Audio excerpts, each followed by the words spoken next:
What's going on, YouTube? Claic Yuzolt back again with another Final Fantasy Brave Exvius video after a long hiatus. First thing you may notice is I'm trying to grow out this luscious beard. That's right. For the first time in my entire life, I'm going to see what this pubescent beard looks like if I try to grow it in. The second thing is we hit 25,000 subscribers.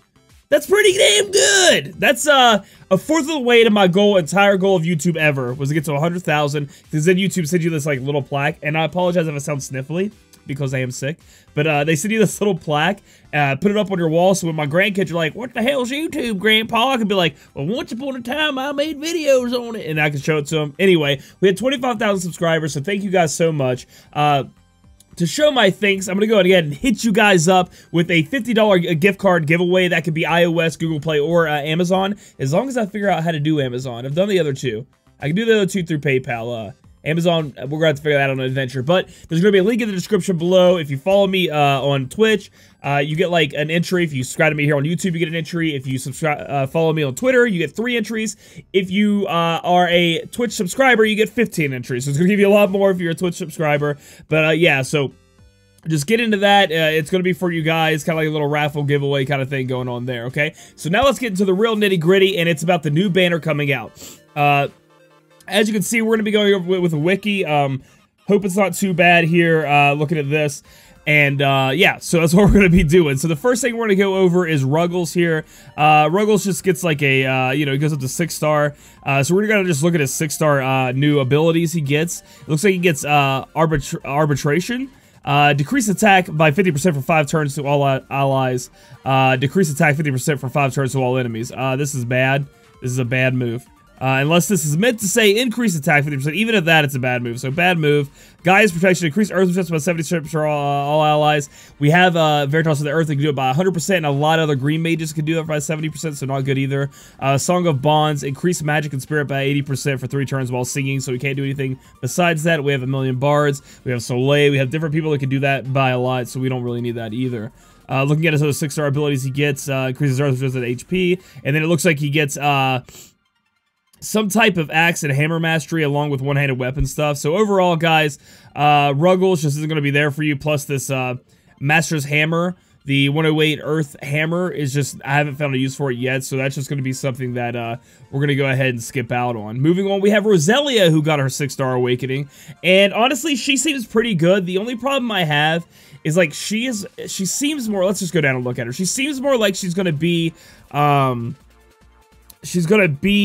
don't know, because we're talking about budget healer here. Obviously, she's not as good as Ayaka. She's not as good as Tillith, I don't think. So let's look over a little bit more and find out. Quip Staff, you can buy that, I think, in a Fat Chocobo shop at this point, so it's not that great of a TM.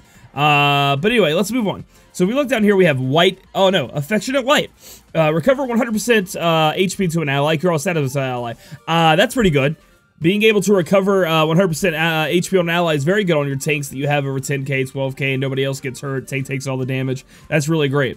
White Energy, recover 40 MP for all allies. Very, very good too. That's a lot of MP to be recovering, but it does count your turn there. It does cost you your turn. White Light's Rebirth, heal 1,150 HP times 8, split over 3 turns to all allies, revive all allies 100% HP, instant KO to caster. So she's going to kill herself off. But she AoE raises to 100% and puts a heal over everybody for 3 turns. So there may be cases where you need to do that and then bring her back with a Phoenix down or some other way. Maybe she has a re-raise or something on. So still a move I like to see on her. Moving on, she gets defense 10%, increased limit burst fill rates. She's resistant to silence, paralyzed, confused. Not a bad thing. She gets some MP, some HP. She has triple white magic, which I didn't know she got. Use white magic thrice in 1 turn, meaning that anything that is considered white magic, use it 3 times, which makes her an amazing white magic healer. You know what I mean? White mage. She goes all the way up to, oh, she only goes up to Kuraga, but we can enhance Kuraga, but that's sad she didn't get a 6-star ability here. Very strange. Very strange if I'm to be honest. I was hoping to see like the bigger heal there, because if we look, she doesn't have a raise, right? Unless it's in her limit burst, which I don't think I remember that. Let's see. Heal 1000 HP 3 times to all allies, cure all status elements, revive all. Okay, yeah, it's in her limit burst. So we can only it's 20 count. We can only bring back people, and it's only about 30% all allies if we use our limit burst. We do get some MP with it, which is pretty cool. So overall, I think the limit burst isn't bad. I have already put Prey up on my Roselia here because I was trying to use it in a budget build using the heal and the MP because we are hitting a place, especially with Elnith, which I had to take down. I ended up using Rosa because in my mind I'm constantly comparing her to Rosa. Now she can out-heal Rosa to the Dickens, but I mean, is it an effective out-heal? Maybe. I mean, the MP and the whole Bless you could put on your team with Rosa. It's pretty strong. Once Rosa gets her 6-star, it's going to be insane. So if you need a healer and you don't have Tillith, you don't have Rosa, she's actually pretty good at doing her job because you can just cast like Kiraga 3 times. Everybody's getting full health. And all this stuff. You put a regen on your people if you want, and you can upgrade Kiraga right here if you need to, and the healing and the white enhancement Chris are not that bad. So overall, I think Roselia is a very good budget healer. I don't think she's exactly the best yet, but she because I think Rosa really is strong with the MP regen every turn, plus she can like dual cast if you put like the rod in her from Sheraton. But if you don't have that yet, you're just starting out, you don't have all that stuff I just talked about, definitely pick up Roselia here, because if you don't have a healer, I know we just had the healer banner, so maybe you guys pulled on that, got Ayaka, but if you didn't, I like her a lot. So we're going to move on to the next person. These are those 2 units we already had. So let's look at these 2 new units. We have Sedona here as a 4-star base going up to 6-star. So a cool thing about this banner that I want to talk about right now is that it is literally a how do I put this? It is a kind of a normal banner. It has 2 4-stars, but I'm gonna be honest, you don't really want the 4 stars. We'll talk about it in a minute. You're not too upset if you get one of the 2. I don't think this is the one you really want. However, it's just a 1 5-star base for the first time in a long time. So baby boys, woo! Let's get it. So let's go ahead and look at Sedona's, let's look at her TM here. It's called Uncollapsing Will.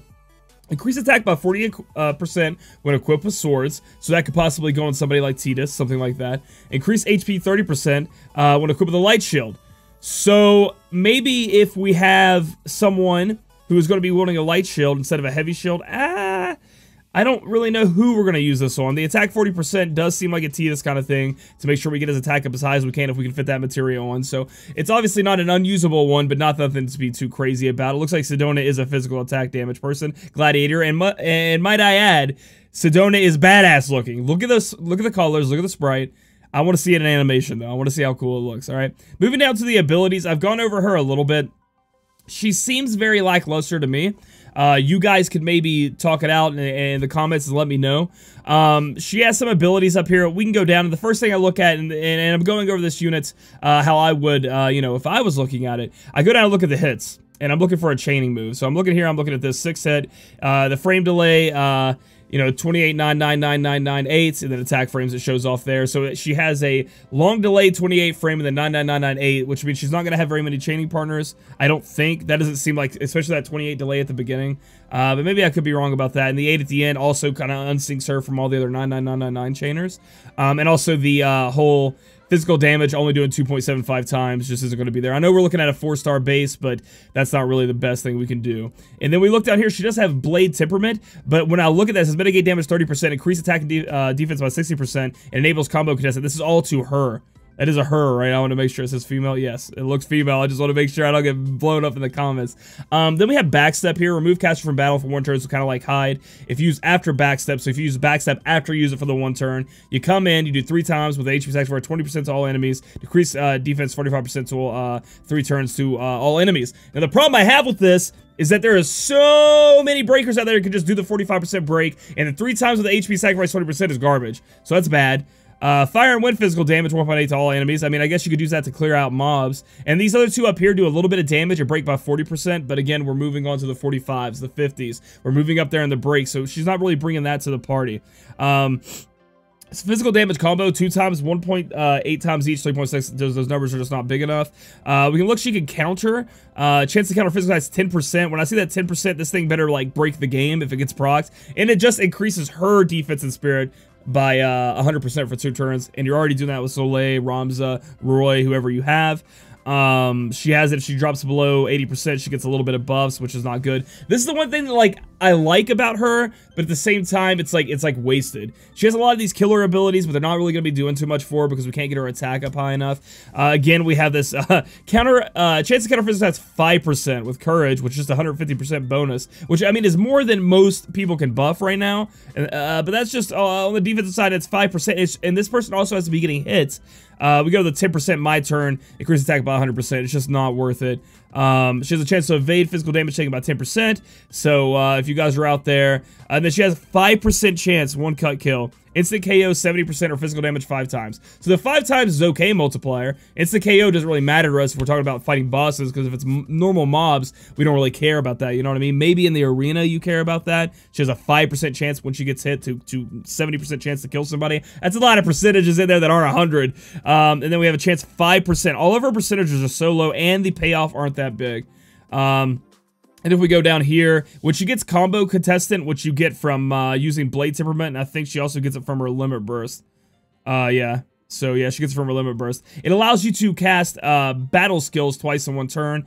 So these are these ones that say battle on it. So even if you cast this thing right here twice, it's just not worth it. I mean, it does do some damage, and eventually we add it up, but in the end, it's not imperiling, it's not chaining that well, it's just not dishing out the damage that we want. And it takes a while to build up. You have to use this move, then use that move if you want to keep doing the combo contestant. Just not overall, I'm going to skip out on that. I'm not too excited about that. Again, all of the counters here just aren't that exciting. We have people that can buff up that much for AoE as it is, so we don't really care about buffing her up that much on her own. These magic spells are kind of negligible. And then we'll read over the limit burst right here real quick. Restore HP 100% to caster. Restore MP to 50% to caster, or 50 to caster. Increase attack, defense, spirit by 26% to caster. So that's pretty high up there, but again, and you get up to 150. But again, it's only to the unit here in Kadona, and that's just not good enough in this game, especially for not having an apparel, not being able to chain very well. Although Kadona looks amazing, so I'm gonna say Kadona really isn't a unit you're gonna be too excited about, in my opinion. Maybe give her like a 6 out of 10, 7 out of 10. Probably a 6 out of 10 actually, because I actually don't see any use for her besides wanting to look like a badass on your team. So moving on, we have another 4-star base going up to 6-star and Varun. Varun looks like a support unit, and I actually see some uses in Varun when I looked over him really quick. Let's go to the Craftsman's Secret Book. We're actually going to have to click on this and go to the page. Craftsman's Secret Book is an accessory that unlocks 3 different abilities. Furnace, actually, I haven't even looked at these abilities, so that's pretty cool. Defense 11, Spirit 6, that's just on the accessory. Furnace Flames. Add fire element to physical attacks for 5 turns to caster. So, possibly, this is an accessory, but this is a way for you to add, is it fire? It's going to be fire, wind, and then earth. So this is a way for you guys out there who are wanting to use fixed dice, and you're maybe your person or even Cloud, you guys you're gonna have to sacrifice one of the martial gloves, but it's a way for you guys to put the element that you're trying to chain with and you're trying to finish with, have the imperil on your weapon. So this is a way you guys can do it. It could increase damage. You'll have to do the damage calculation for loss of martial glove plus martial gloves plus, you know, adding the imperil. I don't know if it's worth it. So overall, I'm going to say this is like a iffy TM. It's very unique though, which means it may hold value in the future because of how unique it is. It's not just like another add 40 attack when you totally do backflips. It's not something like that. So it could have a lot of, also his sprite looks amazing too. These are good sprites. But you know, it could be useful for that reason is what I'm seeing it as. So moving on down, we know this guy's going to be support, so he's going to have to pack a punch in the support. Downswing, just a physical attack move. Inherited Soul, decrease attack 45% for 3 turns to 1 enemy. So we already have better than the other person we just looked at, Kadona or whatever her name was. We can do it on command, just right there. Boom, 45%, increase defense by 60% to all allies. So he's decreasing and buffing. This guy can also, this is cool, decrease fire resist by 50%. Decrease wind resist by 50% and decrease earth resist by 50%. If you guys need an Imperialer ever to be on your squad, this is the Imperialer to use. 50% for fire resist. You can just do that fire chaining up that you want to. Then you have wind if you ever want to do that in earth. I mean, I don't know if we're at exactly there on what we want to be doing with that, but that's your options. And it's decreasing the defense of the monster by 40%. So, I mean, again, it's not the highest, but I mean, while you're imperiling, you're also decreasing the defense. Seems pretty awesome to me. Then we have Start of Work, which we're going to have to look into down there. It's kind of like Synthesis, I do believe, on Riku, where you have to use it and it unlocks a bunch of abilities. We can see down here it has HP, MP, defense up, increase HP, increases instant blind, 100%, so he's not going to be blind, increases fire resist, so he's going to be able to take a hit from fire. Increase physical damage against stone monsters, so he, Dwarven Rock Smash. He's going to be able to beat up the Rock Smash. He's going to be able to beat up those stone monsters pretty good, but again, he's a support. He's not going to be doing that much damage. If we look down here, this is what really interests me, besides the imperils. So this unit can imperil, break a little bit, you know, not the highest of breaks, not AoE, single target, but look at this. Once we use Start of Work, you could put a Beast Killer on someone for 3 turns. You could put a Machine Killer on someone for 3 turns. You could put a Stone Killer on someone for 3 turns, and a Fairy Killer, Spirit Killer, I guess is what that actually classifies as, on someone for 3 turns. So, yeah, so use that for 3 turns, you can start smacking them around. So, like, Setzer Cheese gets a little bit easier, because you get to add that little bit of 50% spice on there. We have fought a lot of, you know, machine monsters, maybe Aegeon, you bring this guy in. See, this guy might actually be really good for Aegeon, because we go in, we put the fire resist down, right? Because normally with Orlando, with, like, you know, Onion Knight, we were all trying to light chain and stuff like that. But against the Aegeon, we can't do that, because it's light resist or whatever. But if we use this, so we could be like, you can take your Onion Knight in there, you can put the Machine Killer if you have it or whatever from the TM, or if you got it from the shop. And you can lower the fire resist right here of the monster by 50%. Then the next turn, you can use, like, Start of Work. And then the next turn, I know it takes a little bit of setup, but it gets really good because it's for 3 turns. Then you can put the mechanical, the Machine Killer on your Onion Knight, or even your 2B or A2 or whatever, and put that up. Now, this is something I'm unsure on, and maybe you guys can comment. I do know that before you go into battle, you're supposed to have a killer ability max at 300%. I don't know if after you get into battle, if that's also max, like eventually you get 300%. However, I don't know if we're even that close on a lot of the units that you'll probably be wanting to use these on. So I just think it's a phenomenal move. And then you go down here, his Limit Burst is actually really good. Physical lightning damage, which is kind of whatever, but increase attack, defense, magic, and spirit 100% for 3 allies. And then if you max it out, it's 124%. So overall, this unit actually seems like it has a lot of uses. And I know I rambled on there, but I'm just thinking of different ideas you could use it on. You could take it pretty much in any fight that has a beast, stone monster, machine monster, or the spirit. I think fairy is spirit. I don't know why they call it fairy and then spirit killer. I don't really know why they do that. But yeah, so I'm going to give him a solid 7.5, 8.5 out of 10. You know, somewhere around that range. Could be very useful in your team if you need this person, and even if you don't need the imperil and the breaks, the ability to secretly add, like not secretly, but to be able to add the killer abilities could push you over the top when trying to do those trials. So I really like Varun. So moving on to the big one of the banner, which is Blossom Sage Sakura. And, you know what I'm saying? This is CG Sakura right here, guys. And a lot of people were wondering, you know, how good is CG Sakura? I'm waiting for CG Fina. You know, CG Fina is more of a healing support, damage dealer type unit. What is Blossom Sage Sakura? Well, as you can see right here, they did it perfectly. Magic, damage, and support. So we'll look at her TM right here, Sage of Mysidia. Increase MP 20% and magic 40%. So already I like it. And increase limit burst fill rate 2 per turn. Amazing TM. It's a materia. You smack that boy in there, and you go to work. Now, I don't know if this stacks. We're going to click on here. I really don't know if it stacks. It might stack. I don't see anything here that says it doesn't. Maybe in the end game. You guys can let me know in the comments below. In the end game news, did it have that little 1 next to it? It's not showing it here, but it may not just be updated on the wiki yet. Moving on, let's talk about, you know, what we can be doing with Sakura here. So she has quick combo, which essentially allows her to dual cast any quick skill. And that covers most of her damage dealing abilities, right? So she has the ability to imperil 3 different elements, I do believe. It is light, lightning, and dark resist down about 50%, right? So you can see in these little tiny moves, they don't do that much damage right here. She can do that. She also has this move right here, guys. Lightning magic damage 3 times with a consecutive increase 8 times, 1.5 times each, to a 15 times multiplier maximum. So if you guys thought Thundaja was big, if you guys thought Firaja was good, welcome to Quick Final Thunder, that she can also, as a quick final move, as a quick skill, so you can dual cast that innately. That can go up to 8 times and just hits like a truck at the end. Elneth, watch out. Anything that has 50%, anything that has negative resistance to to lightning, even though she can imperil on her own if you needed to. That's a shit ton of damage, okay? If you build her up to be magic damage, which you're going to, which is insane. Moving on, not only that, those 3 elements she can break, she can buff your team by 50%, which is a pretty solid stack on there, pretty good. She also has damage mitigation by 20% to all allies, and you guys can remember on the old Sakura, that was a mainstay, which was pretty cool. And then you move on down here, and she has, like, stronger abilities. It's, like, Quick Shock, and this is, like, Thunder's Light. It's a little bit stronger than the other ones we have, and it hits twice, so it's going to be doing it, you know, a little bit more. You can kind of, like, maybe try to chain with it, but that's not really that big of a deal. So on top of all that stuff we just talked about, and I don't want to, like, this is good. This is way good, dude. Like, really good. So all these abilities are very, very good.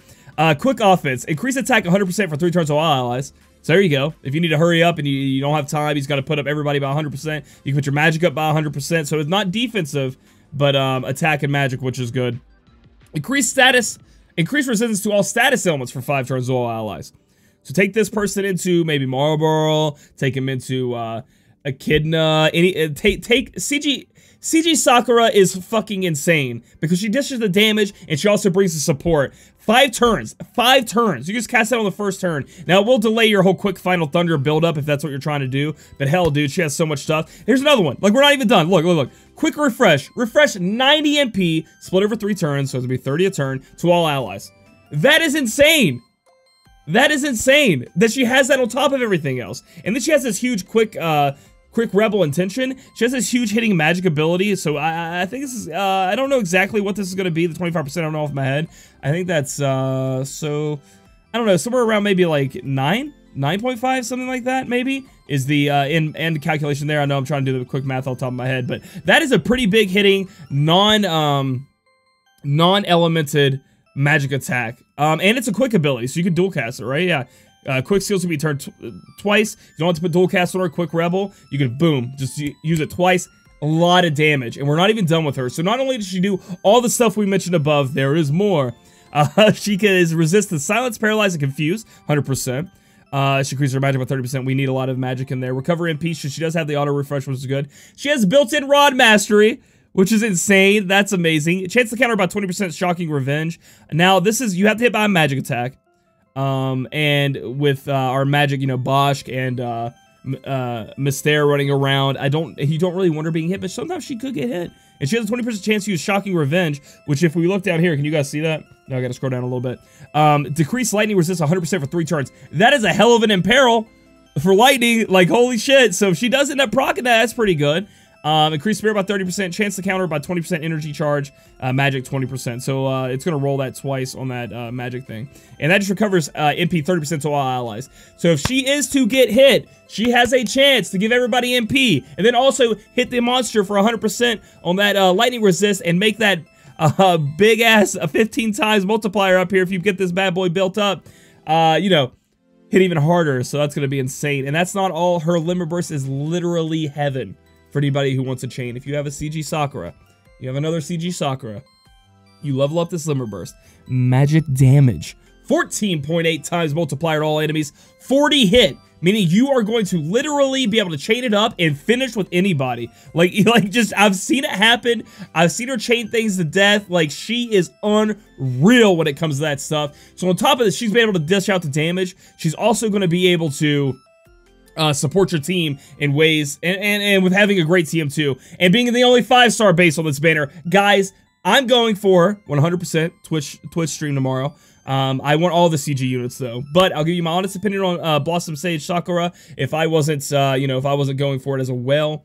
Guys, if you don't have Christine, if you don't have Transterra, if you don't have a really strong mage, Blossom Sage Sakura is going to be really great for you. And honestly, even if you do have those, I could see a lot of good uses. I mean, obviously, I mean, she will take Elnith down on her own. She will laugh at it, and her little ribbon will blink, and she'll just put, I don't know, she'll shit on Elnith, just to let you know that, because of that lightning damage. So overall, I'm going to give her a solid 9 out of 10. She is that strong. She is that good. She is that useful, because not only does she do that, because she imperils too. She does everything you want. All right, she does everything. I know I've already been over, so I don't want to waste your guys' time. So overall, on this banner we see right here, should you pull on it? The answer is, I think, a solid yes if you're after all the CG units. Yes if you need a strong mage.